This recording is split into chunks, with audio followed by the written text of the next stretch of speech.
Então, o nome da pesquisa é Mulher no Empreendedorismo de Inovação no Brasil. Bom, essa é a minha trajetória, o meu LinkedIn. Quem quiser se conectar comigo, Natália Levi. Eu sou a coordenadora técnica executiva da pesquisa, a Henriette faz a coordenação institucional, as outras design thinkers e a inteligência coletiva, que é a colaboração de diversas pessoas que estão envolvidas com o empreendedorismo de mulheres e tiveram acesso aos primeiros resultados e ajudaram a gente com feedbacks e comentários, né, para a consolidação dos resultados finais. Nossos apoiadores institucionais, Senai, os principais grupos de investidoras anjo do Brasil, Projeto Igualdade STEM, Associação Brasileira de Mentores de Negócio, Lares, MCIO, Bull Ventures. Então, a pesquisa, ela parte dos seguintes dados e evidências. No Brasil, a gente tem menos de 10% das startups com pelo menos uma mulher enquanto fundadora. No mundo, a gente tem uma subrepresentação, mas ela não é tão severa assim. A gente tem 31% de startups com pelo menos uma mulher fundadora. Quando a gente olha as startups que são fundadas exclusivamente por mulheres, esse número é ainda menor. A gente está falando de menos de 5% das startups, 4,7% das startups nessa condição. Ou seja, a gente está dizendo que o ecossistema de inovação brasileiro ele é majoritariamente ocupado por homens. E aí é daí que vem a motivação e a pergunta que norteia o estudo, né? O que pede às mulheres de ocuparem esses espaços? Que barreiras que são essas? A gente usa uma abordagem metodológica do design thinking, que, em primeiro lugar, significa colocar um ser humano no centro da pesquisa. Para o nosso problema, para a questão ao qual a gente está mergulhando, a gente está falando das empreendedoras de inovação no Brasil. A gente não está falando das startups fundadas por ela. Então, as nossas entrevistas, elas trabalham em torno da jornada da empreendedora, né, e das suas experiências. Esse é o primeiro ponto. E o segundo essa representação, ela se chama duplo diamante. O primeiro diamante, ou esse primeiro losango, significa o estudo, né? Primeiro é o escopo do estudo e fala sobre um mergulho prévio no problema antes da gente pensar numa solução sobre o nosso problema-desafio. Então, a gente parte de um problema geral, que é mulheres subrepresentadas no empreendedorismo de inovação, é aquele número ali atrás, né, que eu comentei, menos de 10% das startups tem pelo menos uma mulher no seu quadro de fundação, e aí a gente abre esse problema numa etapa de descoberta, gerando dados a partir de entrevistas, coletamos informações, observações, e depois a gente define que problemas são esses que geram essa subrepresentação. Então, essa é a ideia, né? Esse é o escopo do trabalho e essa é a ideia dessa abordagem metodológica. Nós fizemos 26 entrevistas em profundidade com mulheres em STEM, seja porque elas têm formação em STEM ou porque elas estão atuando em tecnologia, né? Afinal, elas estão dentro de uma startup. A gente teve uma preocupação com recorte racial, a gente tem 31% de empreendedoras negras ou pardas, e também com recorte regional, né? A gente entrevistou mulheres do Brasil inteiro, todas as regiões. E a primeira coisa que a gente tem a dizer em relação ao estudo é que a jornada da empreendedora, ela, na verdade, é a jornada da construção da identidade empreendedora. E isso a gente vai desenvolvendo ao longo das etapas as quais eu vou apresentar aqui à frente. Mas, de antemão, a gente desenhou 3 grandes etapas. O chamado é a primeira etapa, onde a empreendedora tem uma ideia e um sonho, né? Essa empreendedora, ela não é uma mulher que diz assim, eu quero ser empresária, eu quero ter um negócio. Não, ela tem uma ideia e um sonho. E a forma dela materializar isso vai ser através do empreendedorismo, né? Ela está atuando num ambiente acadêmico ou corporativo e ela busca soluções inovadoras para problemas que sejam reais e relevantes.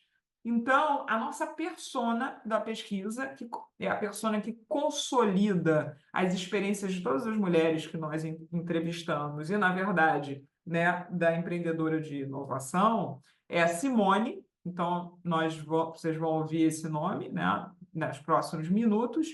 E essas falas são falas reais, desidentificadas, naturalmente. Então, as falas são das Simones da pesquisa.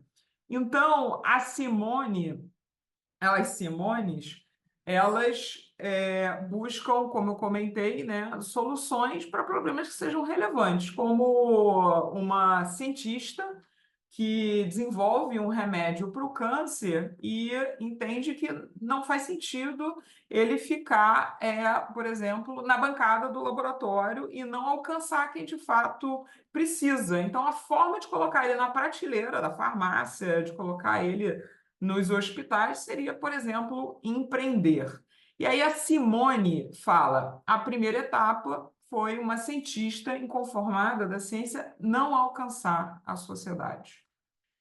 E aí a Simone encontra como caminho para o empreendedorismo submeter, por exemplo, um projeto para um edital da FAPERJ, da FAPESP, do CNPq, ou ela faz um curso de gestão e empreendedorismo na universidade. Bom, vamos lembrar que a Simone é uma mulher em STEM, né? Então, empreendedorismo e negócios não são caminhos naturais para ela.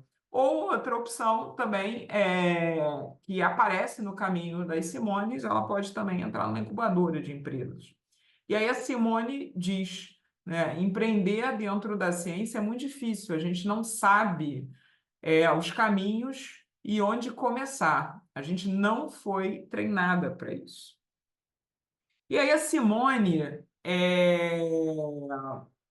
encontra, né, os seus primeiros desafios, ela vai, por não se sentir treinada para isso e por ter uma fala tal como empreender nunca foi um mindset meu, eu achava que não teria capacidade para empreender, ela vai questionar suas próprias capacidades, né, e vai lembrar que Simone é muito escolarizada, né? Boa parte das Simones são doutoras, inclusive desenvolvendo produtos de alta tecnologia, né? Mais da metade das startups que a gente entrevistou são deep techs, inclusive. E a Simone, em função desse contexto inteiro, ela enfrenta incertezas sobre o ambiente que ela não conhece e, em função de tudo isso, ela relata, né, que alterna entre medo e coragem, mas a Simone segue. A nossa próxima etapa é a travessia. A travessia a gente entende que é a etapa mais crítica da Simone, quando ela está ainda em formação da sua identidade empreendedora. E aí, por não ter essa formação, por não se sentir ainda segura, né, nas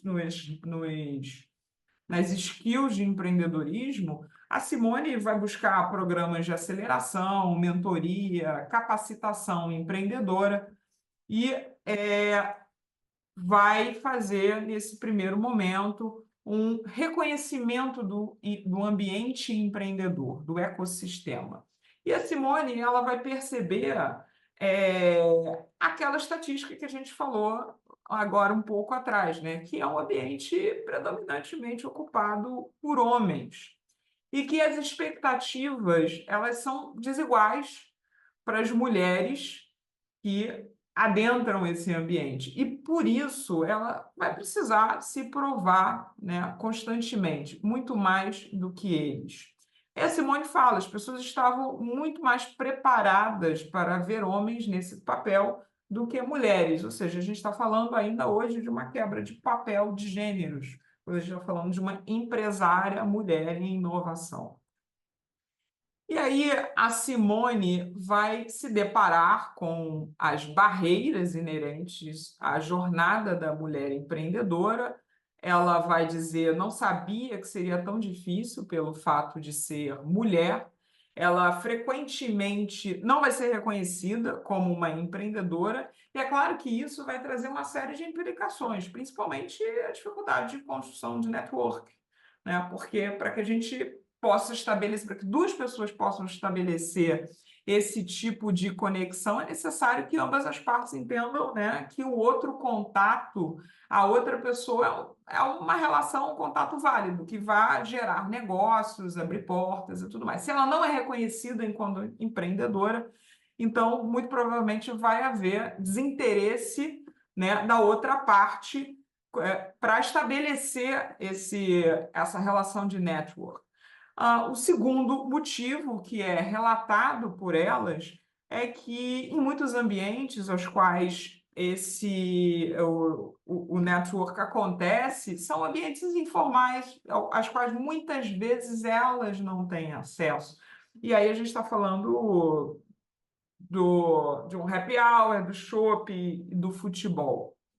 E um outro motivo também relatado é que, se muitas vezes ela não é reconhecida como empreendedora, uma jogadora desse jogo, pode ser que, quando ela mesma decida fazer uma abordagem, ela pode ser mal interpretada, né? A interpretação pode ser que esse convite seja para um outro jogo, não seja para o jogo dos negócios, né? E a falta de representatividade das mulheres nesse ambiente vai trazer também uma série de outros impactos em cascata que estão aqui mostrados, né? Por exemplo, a falta de pertencimento, né? E a falta de referências. As mulheres da pesquisa não citam referências de outras mulheres empreendedoras.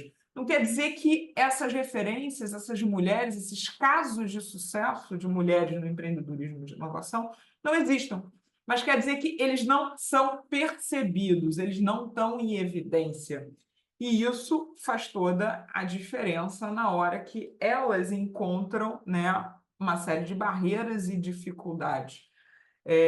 Porque, se elas não veem mulheres ocupando esse espaço e mulheres à frente, que já passaram, estão a passos à frente da jornada dela, talvez ela possa, nesse momento em que a identidade dela ainda está em construção, a identidade empreendedora dela ainda está em construção, talvez ela possa duvidar que seja de fato um lugar ocupável por mulheres, né? Que seja um lugar alcançável. E um outro ponto muito interessante, eu colocaria como um combo aqui, que é a troca entre mulheres e a consciência dessas barreiras. Primeiro, né, se a gente está falando de pouca representatividade, quer dizer que a Simone vai encontrar com poucas mulheres no caminho dela. E o que acontece quando ela troca com outras mulheres é, por exemplo, explicitado através dessa fala, né? Eu tive alguns obstáculos que eu não sei se são comuns. Então, enquanto Simone não encontra com outras mulheres, talvez ela não consiga validar os obstáculos pelos quais ela passa como obstáculos comuns ao fato de estar quebrando um papel de gênero porque ela é mulher e não porque há uma questão específica com ela. Enquanto ela não encontra uma outra mulher, ela pode achar que é um problema dela e não uma questão estrutural. E tem um outro ponto também muito importante desse encontro e da troca com outras mulheres, que é, por exemplo, exemplificado por essa outra fala. Sempre foi uma coisa muito importante. Quando o mundo está acabando, você vai atrás e a pessoa conta que já passou por isso e como ela fez. Ou seja, quando ela encontra com outras mulheres, ela tem acesso a um legado de estratégias que já foram desenvolvidas por outras mulheres que já ultrapassaram essas barreiras. E isso é fundamental no caminho delas. E, por conseguinte, acima da consciência das barreiras, né? E a consciência das barreiras é exatamente aquilo, ela entender que é uma questão estrutural, não é algo específico dela, faz toda a diferença, porque essa consciência não acontece simplesmente pelo fato dos eventos, né, aos quais ela passa, pela sucessão dos eventos, ela ir numa reunião, não ser reconhecida, ser cortada numa fala e uma série de outras coisas que elas relatam. Precisa que esses eventos se acumulem e que ela valide com outras mulheres que isso é comum. E isso faz muita diferença na jornada delas.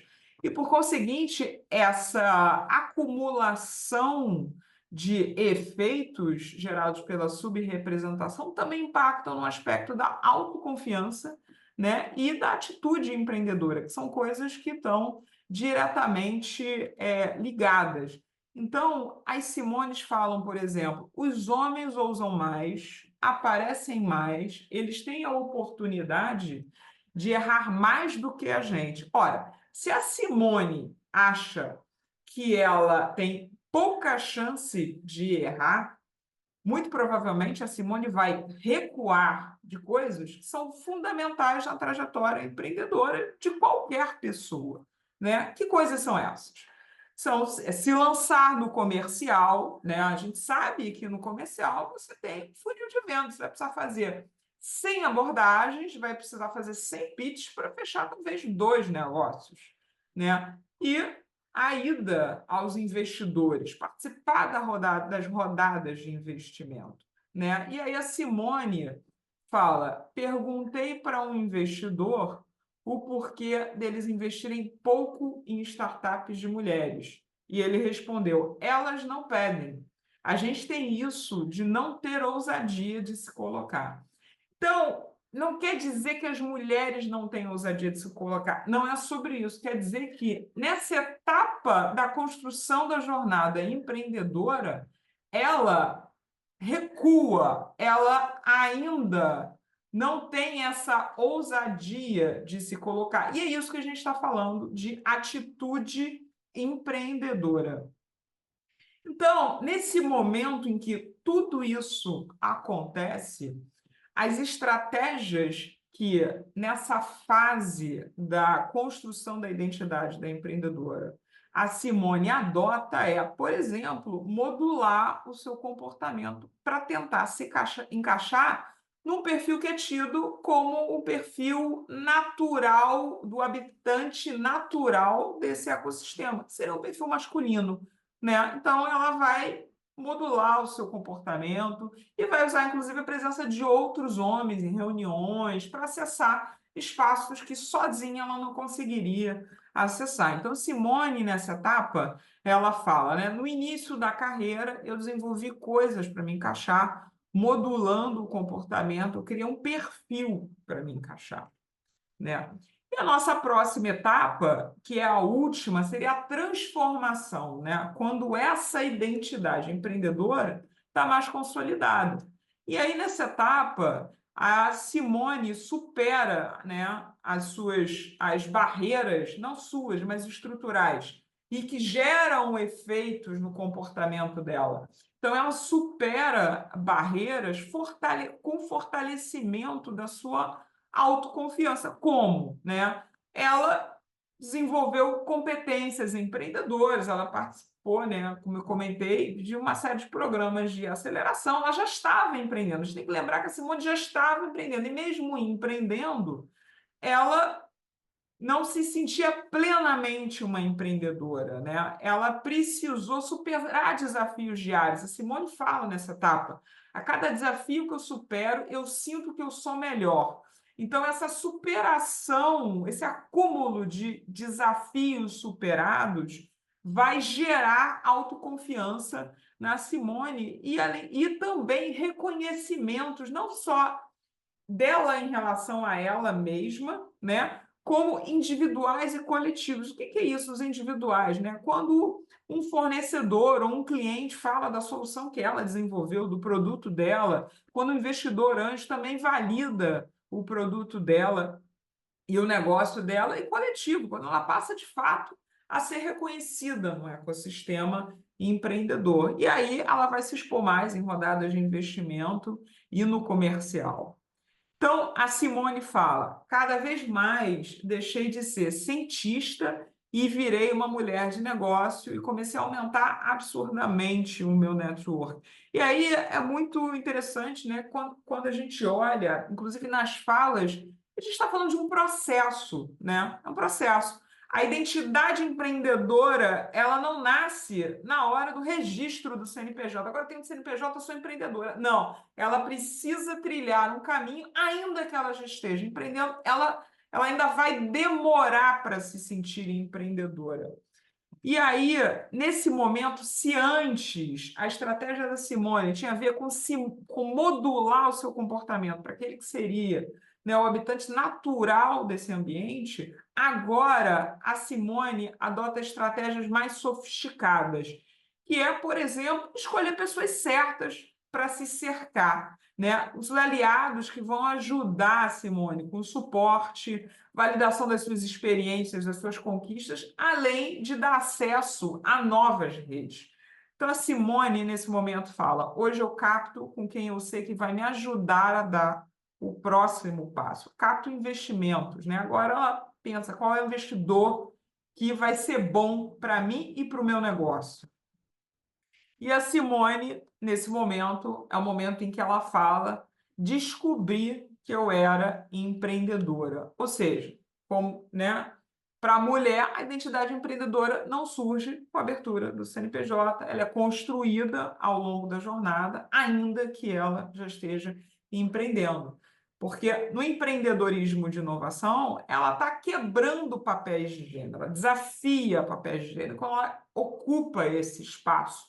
E essa construção da identidade vai acontecer também nesse mesmo espaço, coletivamente, mas ela vai precisar passar, né, pela etapa mais crítica, né, da travessia, né? Ela vai precisar ter conquistas, ser reconhecida aos poucos, ter repertório. Por isso que a gente diz que essa é a etapa mais crítica, né? Porque apesar de tudo isso, né, ela vai, apesar de não ser vista plenamente, não se ver plenamente como empreendedora, ela vai precisar desempenhar esse papel para garantir a sua sobrevivência e avançar do negócio, né? Ou seja, ela precisa fazer dinheiro para continuar no mercado. Então, essa é a nossa pesquisa em formato ultra resumido.